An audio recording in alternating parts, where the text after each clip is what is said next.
अहोई का अर्थ होता है जो न हो सकता हो। अहोई माने जो न हो सकता हो उसको हो ना कर दे, उसे कहते अहोई। ये मैया पार्वती जी का ही स्वरूप है। कहानी बड़ी प्यारी है। बड़े अच्छे व्यक्ति थे पूजा पाठ वाले। उनके 7 पुत्र हुए और 1 पुत्री हुई और सातों पुत्रों की विवाह हो गए, पुत्री का भी विवाह हो गया। घर परिवार बहुत अच्छा चल रहा था।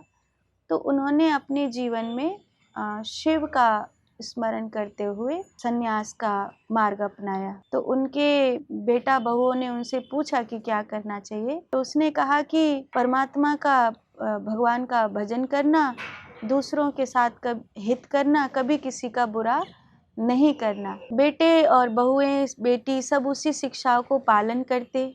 समय बीतता चला गया। एक बार वो जो बेटी थी वो अपनी ससुराल से दीपावली का उत्सव मनाने के लिए अपने मायके में आई। तो सातों भाइयों की अकेली बहन थी, तो स्वाभाविक है कि थोड़ी लाडली ज़्यादा थी। तो घर में साफ सफाई चल रही है, दीपावली का उत्सव है, तो घर को लीपने के लिए मिट्टी की व्यवस्था करने के लिए भाभियाँ खेत की ओर गईं। पुराने ज़माने में साफ सफाई का मतलब, रंगाई पुताई का मतलब गैया के गोबर में मिट्टी मिलाकर पूरे घर को लीपना, यही काम किया करते थे। तो घर को लीपने के लिए जब मिट्टी लेने भाभियाँ जा रही थी तो वो भी गई कि मैं भी जाऊंगी तुम्हारे साथ। दैवीय योग ये था कि वहाँ जहाँ से वो मिट्टी खोद रही थी वहाँ पर एक सेही का घर बना हुआ था, मांद बनी हुई थी, जिसमें उस सेही ने अपने 7 बच्चों को जन्म दिया है और वो वहाँ पे सुखपूर्वक अपने बालकों के साथ रह रही है। कई बार क्या होता है कि मन की चंचलता के कारण हम ये नहीं देखते कि हमारे आसपास क्या हो रहा है। एक अजीब सी बेहोशी रहती है जिसके कारण शायद चीजें अच्छी हो सकती थी पर नहीं हो पाती, क्योंकि वो 7 भाभियों के बीच में थी, प्रसन्न थी। इतना उसने ध्यान ही नहीं दिया कि मैं किसी की मांद में खुरपी लगा रही हूँ। और उसने जब मिट्टी खोदने के लिए अपनी खुरपी लगाई तो सेही के 7 बच्चों में से एक बच्चा मर गया। सेही बहुत दुखी हुई। उसने कहा, माता पार्वती के आशीर्वाद से मुझे ये संतान प्राप्त हुई थी, अब मुझे इसका न्याय चाहिए। मैया पार्वती ही मेरा साथ न्याय करेंगी। जिसने मेरी संतान को मारा है उसकी संतान भी ऐसे ही मरेगी। अब तो वो रोने लग गई, अथाह दुखी हुई। तो बाकी की जो 6 भाभियां थी बड़ी बड़ी, उन्होंने तो कहा तुम्हारी गलती, तुम भोगो। लेकिन एक छोटी भाभी, जो सबसे छोटी भाभी थी, उसने कहा कि नहीं ननद बाईसा, आप दुखी मत हो।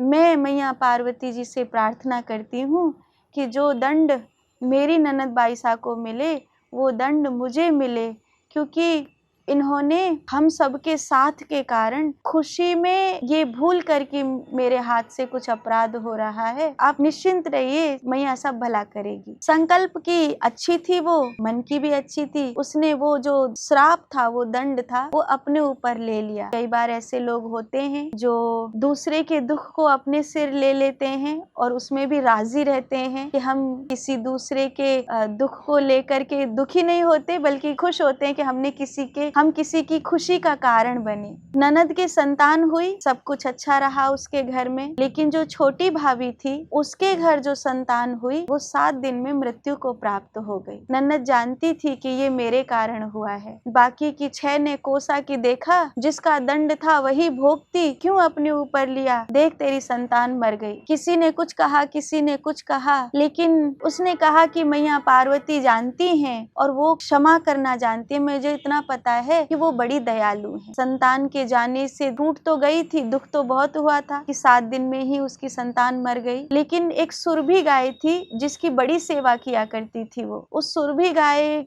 की इतनी सेवा उसने करी कि वो गौ माता एक दिन सच में उसके लिए प्रसन्न हो गई और उस गौ माता ने उसके पल्लू को अपने मुख में दबाया और उसे जंगल की ओर लेकर के जाने लगी। जब वो गौ माता के साथ साथ जंगल की ओर चली आई, क्योंकि रहती तो वो भगवान के स्मरण में ही थी। भगवान जो कराते हैं, जो करते हैं, वो सब अच्छा ही होता है। माता रानी ही गौ माता है। तो वो जब पहुंच गई वन में, जंगल में, तो वहां उसने देखा कि एक गरुड़ का छोटा सा बच्चा है जिसको सर्पों ने घेर लिया है। तो उसने छड़ी उठाई और सर्पों से उस गरुड़ के बच्चे की रक्षा करी। छोटा सा गरुड़ का बच्चा था। जब गरुड़ पक्षी और पक्षिणी वहां पहुंचे और उन्होंने देखा कि इसने हमारी संतान की रक्षा करी है, तो उन्होंने उसको कहा कि जो तुझे वरदान मांगना है हमसे मांग ले, तूने हमारी संतान बचाई है, तू जो मांगेगी हम वो तुझे देंगे।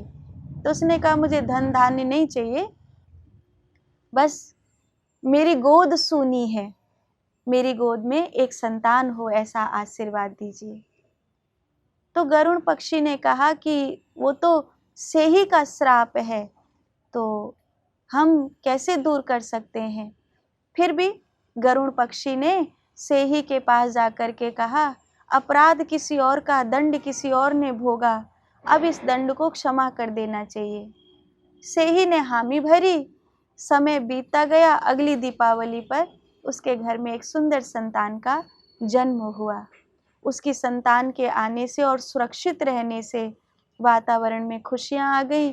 सुरभि गौ माता बहुत प्रसन्न हुई और ये दिन जो था ये अहोई का दिन था, इसलिए उसने इस दिन माता की पूजा करी। आज भी बहुत सारी माताएं इस बात के लिए पूजा करती हैं कि उनकी संतान सुरक्षित हो। इस कहानी का भाव यही है कि जैसे अच्छे कर्म के फलस्वरूप एक माता की संतान को नया जीवन मिला, ऐसे ही हर एक माता को उसकी पुण्य के फलस्वरूप भगवती पार्वती उसकी संतान का जीवन देवे। और एक लॉजिकल बात ये है कि ये शरद ऋतु है, कार्तिक का महीना है।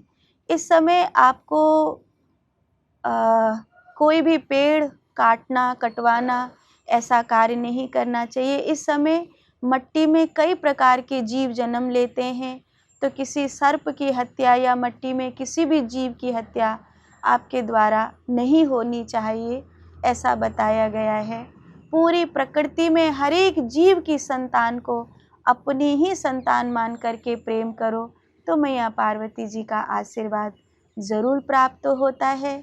जैसे उस समय पर उसकी अच्छाई का फल उसको प्राप्त हुआ, ऐसे ही आज के समय पर आपकी अच्छाई का फल आपको प्राप्त होवे। मैया पार्वती जी की कृपा सभी अहोई अष्टमी का व्रत करने वाली मैयाओं पर बनी रहे और उनकी संतान सुरक्षित रहे। ये बड़ी प्यारी सी कहानी है। इसको अहोई अष्टमी का व्रत करके सांझ को सुनिएगा, आपका कल्याण होगा।